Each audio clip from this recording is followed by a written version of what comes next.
Voilà, de retour sur ce plateau avec notre deuxième invité, M. Bob Ngoy. Bonsoir et bienvenue. Merci. Bonsoir. Alors avec vous, on va parler de la publication de ce gouvernement. On ne parle que de ça. Bon, à côté de quelques polémiques sur le foyer du pasteur Marcelo, tous les Congolais en ce moment ont un mot à dire sur ce gouvernement d'union nationale annoncé par le président de la République. En tant qu'analyste politique, on aimerait aussi avoir votre part de réflexion. Bon, d'emblée, le fait qu'il y ait un nouveau gouvernement pressenti ou selon ce qui se raconte ou selon des informations dignes de foi dans lesquelles des nouvelles figures précisément et de l'opposition peuvent faire également leur entrée. C'est un gouvernement dit élargi aux autres. Je crois que c'est toujours une bonne chose quand on voit que les Congolais se mettent ensemble pour pouvoir discuter. Mais la question, l'une des questions, c'est d'abord celle de savoir à quelle fin.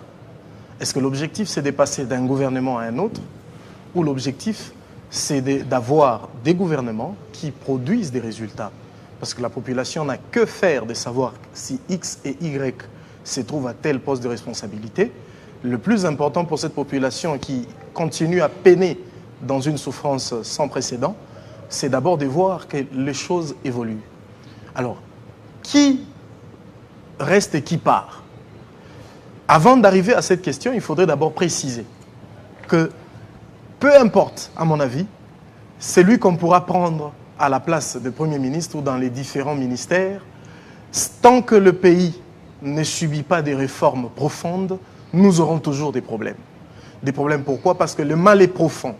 Et le mal tel que vu aujourd'hui, c'est un mal qui fait en sorte qu'il faut des réformes pour espérer obtenir quelque chose. Tant qu'il n'y aura pas de réformes, on va succéder n'importe qui, on va même proposer Vladimir Poutine en se disant vous êtes rigoureux, venez, mais tant qu'il n'y aura pas de réformes, d'abord sur le plan de la justice, ensuite sur la rigueur dans les finances publiques, et cela va dans d'autres secteurs aussi, système de défense et dans tout le reste, parce que vous verrez que l'argent est là dans une certaine mesure, mais mal canalisé, détournement j'allais dire à tous les niveaux, mais je voudrais être un peu plus élégant en disant que le détournement devient à un niveau inimaginable, au point qu'il y a certains qui deviennent experts dans ça.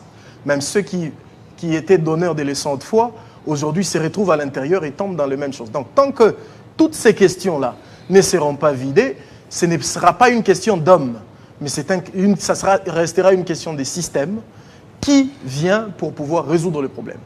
On va nous endormir, ça sera la même chanson. Ça fait combien de temps? Nouveau gouvernement, mais la situation reste la même sur le plan social. C'est un gouvernement qui est resté qu'une année quasiment, hein, on va le dire, le temps d'apprendre, parce que c'est ça le comble dans notre système. On nomme, on forme les gens qui sont nommés, parce qu'il y a un séminaire là qui suit. On suppose donc peut-être le casting a quelques failles, et aussi ils ont fonctionné sans l'arrêter, sans connaître les attributions de tel ou tel autre. Il y a des ministres, il y a des ministères qui sont entrés dedans, vous vous retrouvez à faire la même chose ou des attributions qui s'entrechevêtrent au point qu'on ne sait pas qui fait quoi. Et donc vous constatez que dans un environnement pareil, peu importe vos capacités, il vous est difficile il est difficile à cette population d'espérer. Moi, je peux d'emblée dire à cette population qui nous suit, n'attendez rien de grand, même du prochain gouvernement.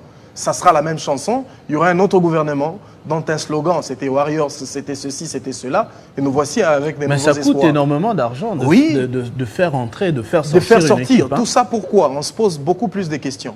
Mais ici, au moins l'espoir que cette population qui nous suit peut garder, c'est de se dire bien que le système dans lequel ce gouvernement travaille ne permet pas en fait à ce qu'il y ait des résultats escomptés. On ne peut compter que sur des exploits individuels, des uns et des autres. Sinon, on jettera la faute sur tel ou tel autre Premier ministre.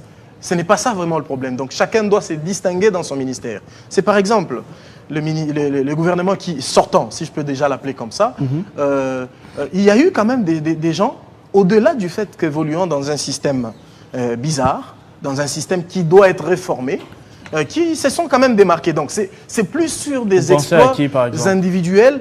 Je crois d'ailleurs que la population elle-même, en ce moment, ne me contredira pas qu'au niveau de la fonction publique, il y a quand même des bonnes choses qui se font. on peut tout dire, le ministre Liao a quand même des résultats.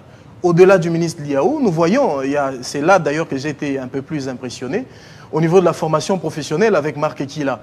Et le ministre Marc Ekila, vous constaterez que la base, la formation professionnelle, c'était une histoire mise au second plan. Mais avec son avènement, on se disait sûrement, c'est lui qui veut faire formation professionnelle, INPP, c'est pour des gens des seconds plans, qui n'ont pas eu le temps d'aller à l'école, et vous deviendrez dans la société des gens moyens.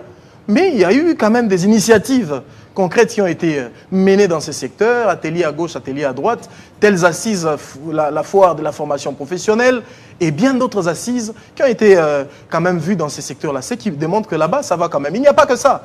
Il y a les jeunes Moutamba, qui étaient valables dans une large mesure. Mais bon, il a eu beaucoup trop d'excès de zèle, et au point qu'il s'est perdu. Et voici tout ce qui va avec. Il n'est pas totalement étranger à tout ce qui arrive. Il a été un bon révolutionnaire, mais qui n'a pas été politicien. Quand on est politicien, vous pouvez avoir des idées révolutionnaires, sachez quand les utiliser, comment, et ne pas savoir faire les choses dans le bon temps, ça donne ce que ça arrive à Moutamba. Donc vous allez voir qu'il y a la dame Aziza, du ministère des Affaires sociales, qui est aussi dans une dynamique intéressante. C'est pour vous dire que ici, on ne peut compter, même pour le prochain gouvernement, que sur une dynamique personnelle. Donc des improvisations. Des improvisations. Or, on ne peut pas développer un pays comme ça. Donc c'est tout un État qui est suspendu sur des individus qui, forcément, quand ils arrivent, ils n'ont pas le même sérieux que tel que voulu par la population.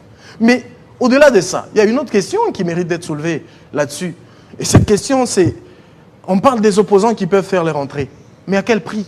C'est-à-dire... cohésion nationale, unité. Oui, mais unité nationale, cohésion nationale, est-ce qu'eux-mêmes, dans leur position actuelle, Martin Fayulu s'est voyé déjà Premier ministre, selon certaines indiscrétions. Pourquoi? Il dit que ce n'était pas le cas, mais au départ, avant de rencontrer les chefs de l'État, M. Martin Fayulu était focus au dialogue. Mais à peine rencontré le président de la République, il sort avec le camp de la patrie. C'est quoi le camp de la patrie? Il consulte, il y a X et Y. Moi, je considère que le camp de la patrie, selon mes analyses, c'était cette structure qui devait l'aider à faire le contrepoids une fois devenu Premier ministre au nom de cette cohésion nationale. Mais au jour d'aujourd'hui, là où il avait fait une erreur de calcul, c'est que il demandait depuis longtemps de voir le président de la République qui ne voulait pas, puisque disant qu'il n'y avait pas nécessité du dialogue. Le président de la République refusait cette discussion avec lui. Mais le fait que le président de la République ait accepté cette discussion finalement avec Martin Fayulu en dernière minute, c'est révélateur. Révélateur pourquoi? Sur quelle base? C'est que il y avait un document signé par Martin Fayulu, par Joseph Kabila, par les autres opposants, Katumbi et les autres, qui semblait faire pression sur le pouvoir d'aller vers le dialogue. Un dialogue qui n'était pas vraiment au goût du pouvoir, au regard des revendications des uns et des autres. Au même moment, il y avait l'Est de la République, qui était le problème majeur du pouvoir, qui surchauffait. Et à l'Est, il y avait tel territoire qui tombe, des territoires tombaient de jour en jour, et les ennemis, au regard de leur discours belliqueux, qui envisageaient, dans une certaine, ce que je peux appeler une chimère, d'atteindre Kinshasa dans un bref délai. Donc il y avait tout ça, un secouement dans la classe politique. Alors, c'était opportun pour le président de la République, au regard de tout ce qui se passait, d'abord de gagner du temps, en attendant que l'accord de Washington aboutisse. Ce n'était pas une histoire qui devait arriver du jour au lendemain. Donc pendant ce temps, il était acculé. Qu'est-ce qu'il fallait faire? Temporiser un peu certains opposants ici en interne non armés, qui allaient dans une velléité un peu plus, comme qui dirait, une ambiguïté qui va dans le sens, on ne sait pas s'ils soutiennent les rebelles, s'ils sont réellement républicains et tout ça. Donc regarde cette ambiguïté, il était de l'intérêt du président de la République d'attirer la sympathie de certains opposants, dont Martin Fayulu. C'est pour ça qu'il a accepté volontiers de discuter avec lui. Et dans cette discussion, vous constaterez que certaines choses ont été dites. Martin Fayulu ne niera pas avoir eu un espoir de devenir Premier ministre. Alors, de ce point de vue, aujourd'hui, nous voyons tous que c'est hors de question. On se réalise tous que Martin Fayulu ne sera pas Premier ministre. L'a-t-on dribblé? L'a-t-on fait croire des choses qu'on savait qu'on ne pouvait pas lui donner? Parce qu'aujourd'hui, que la situation devient un peu meilleure pour le président de la République. Il y a l'accord à gauche, il y a l'accord à droite. Aujourd'hui, le M23 est autour d'une table en train de discuter avec Kinshasa. Donc, la situation devient de plus en plus favorable. Et de ce point de vue, on n'a plus besoin de faire un gouvernement d'union nationale pour ceci, cela. Voilà pourquoi... C'est la question qu'on se pose justement. Est-ce que celui-ci n'intervient pas un peu de manière précoce parce que on sort un gouvernement aujourd'hui alors qu'on est encore en train de discuter avec d'autres parties prenantes. Est-ce que parmi les revendications, si finalement ils acceptent que le président Félix Tshisekedi aille jusqu'au bout de son mandat, est-ce qu'ils ne vont pas demander aussi à rejoindre la gestion de l'État, c'est-à-dire intégrer le gouvernement ou d'autres postes de décision? C'est même à ce moment-là, on fait quoi? Un troisième gouvernement? C'est même ça. Je crois que le pouvoir a voulu rester dans une certaine cohérence. Je mets cohérence entre guillemets. Entre guillemets, pourquoi? Parce qu'il y avait des assises tenues par M. Ebérand qui étaient censées donner lieu à un nouveau gouvernement.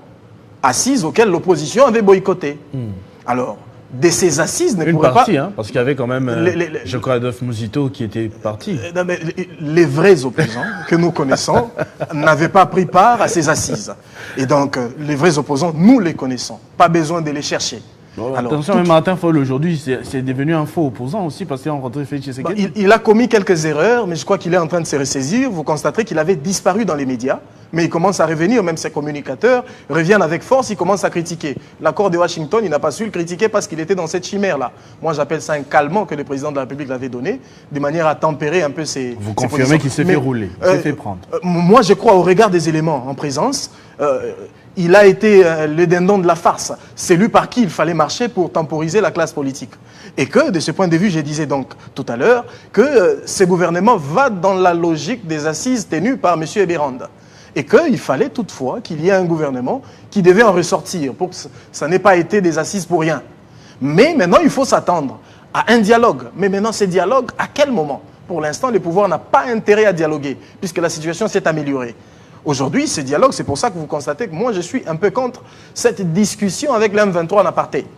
Je préfère, j'ai souhaité, ou j'étais plus favorable à une discussion inclusive, un peu comme proposé par l'Église catholique, avec le M23 autour d'une même table, avec des opposants également, opposants non armés, de l'opposition non armée, la société civile et le pouvoir. Cette fois-là, discuter des causes profondes qui rongent la République démocratique du Congo. Je crois que ce n'était que dans ce sens, à mon avis, qu'une vraie solution peut en découler. On nous parle d'un dialogue, que l'Église catholique continue ses consultations. En même temps, on discute avec le M23. Question. Mais l'Église catholique avait également vu le M23 lors des discussions. Bon, mais en ayant un accord entre M23 et Kinshasa, quelle sera encore la place du M23 dans ces assises? N'a-t-on pas sucé la saveur du dialogue tel que proposé par l'Église catholique? Ça sera un dialogue pas dans le format proposé par l'Église, mais ce sera plus un monologue qui aboutira à une chose sans fin. Et ça va créer un nouveau problème. Nous irons des problèmes en problème sans avoir une solution en soi. Et donc, la vraie solution, à mon avis, c'est de mettre tous les Congolais ensemble parce que je pense que le Congo est un pays de consensus, comme aime si bien le dire le professeur Banza Malali. Et donc, c'est un pays de consensus et que ces consensus-là, depuis 1960 à ce jour, toutes les crises de la République démocratique du Congo se sont vues être résolues par voie du dialogue. Exactement. Et donc, un dialogue de plus ne ferait pas du mal, mais la vraie solution à cette problématique de l'Est, s'il faut en parler, serait de mettre sur pied une armée cohérente et disciplinée qui pourra dissuader toutes les autres parties qui pourraient menacer la République. Merci beaucoup, M. Babungoy, pour votre analyse. En tout cas, on a suivi et c'est une très bonne contribution en espérant que Acquis de droit prendra compte de ce que vous avez eu à nous révéler ce soir. Nous allons terminer avec un autre dossier de soir. La production m'en a parlé. Prochain gouvernement, que doit-on attendre dans le secteur du sport, plus précisément? Ce sera avec M. Tyson Ndombele, tout de suite.